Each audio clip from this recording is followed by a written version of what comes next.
So we said we'd flip back to page 46. That's where I am. We're going to look at page 46 and 47 and look at those graphs and see where we already found concave up and concave down inflection points. That's all labeled in your notes from when we went over it before.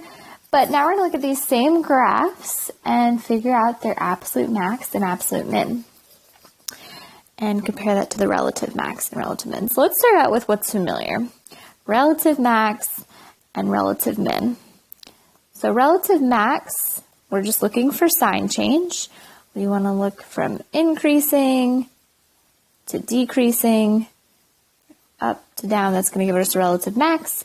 And we could also spot relative min. This is what we're used to looking at as a relative extrema. Relative min would be the other way, decreasing to increasing. So if we look at this graph, we can label increasing and decreasing, and that'll give us relative max and relative min. So at first we're increasing, then we switch to being decreasing, and then we're increasing again. So these places where the derivative is 0 are critical numbers.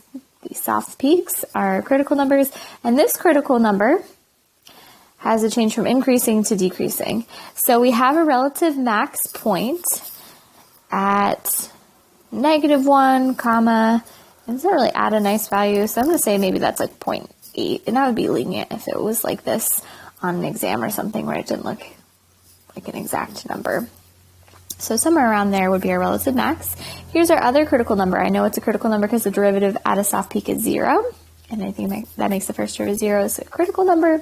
And this switches from decreasing to increasing at this critical number. So this would be considered our relative min. So you want to write that as a point for this one. And we would say the point is 1, comma, maybe like -0.8. Okay, so those are our relative extrema. That's the familiar part. The new part is finding absolute max and absolute min. So, like we said in our steps, we would have 2 steps. We would find the critical numbers, which we just did graphically. We have a critical number at -1 and 1. And then our second step is to compare it to the interval we're on, those endpoints, or just consider the end behavior of the entire graph in this case, because it's not saying look at the graph between -2 and 2. It's saying look at the whole graph and find the absolute max and absolute min. So I'm going to compare my critical numbers to the end behavior. So first, looking for an absolute max. I have 2 critical numbers. This one ended up being a relative max. I'm more interested in this. So I want to compare this critical number to the end behavior and see if it's the absolute highest where it was the relative highest. So if we look at this relative max, is it higher than our left end behavior? Yeah, it definitely is. This left end behavior is going down to -infinity. So this is higher than that. But is it higher than our right end behavior? No. This right end behavior is going up to infinity.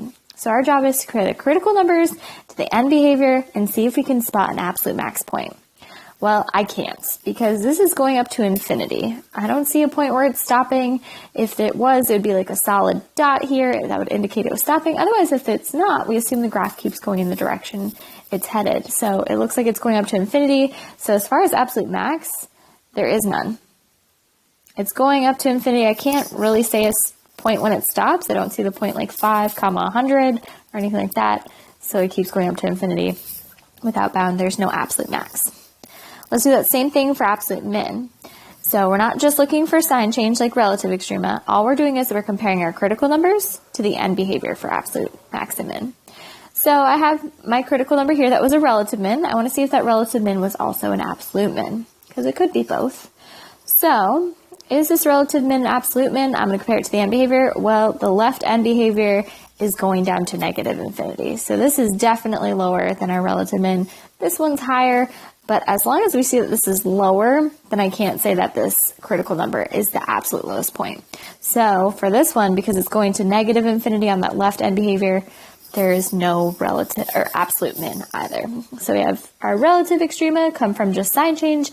Our absolute extrema come from comparing our critical numbers to the end behavior, or the endpoints of our interval if we're stuck on one, which we're not for this one.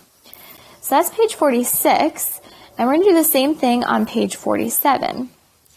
We're going to look at relative extrema and absolute extrema, but before we do, see if you can spot it yourself and then pick up in the next video.